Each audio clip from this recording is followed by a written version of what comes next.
گله باکور و روجلات سوریه لهمبر ایریشن دولتا ترکا داگر کاره داخویانیان ددن و هیر ساخواتین زمان.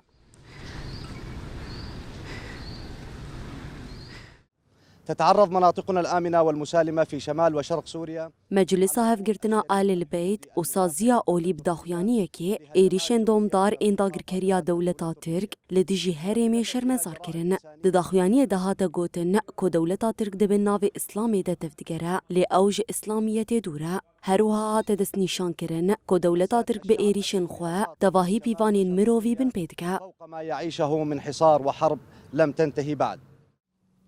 شهدت مناطق شمال وشرق سوريا هجمات جوية من الاحتلال التركي. لآلیه کی دن مجلس دادا جواکی بداخویانیه که بانگا روستاندنا ایریشن دولتا ترک این لدیجی هرمی کره. مجلس داخویانیه خود دیار کره که اف ایریش بن پیکرنا پیوانین مروواهینه. هروها مجلس بانگ لجواکان اف دولتی و رخستنین مرووی کره که لهمبر ایریشان به ارکن خرابن.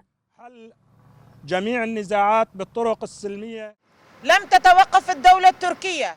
ده همان چارچوبه ده کمیته پرورده و فیرکرینه کانتونا رقایه داخویانی دا و بتوندی ایریشن دولتا ترک این لدیجی سیویلان شرمزار کره. کمیته ده داخویانی خود آنی زمان که دولتا ترک به هدف گرتنا بنسازیا هریمی آرمانج دکه که گل برچی و کوچ بربکه. بحجة الحفاظ على أمنها القومي.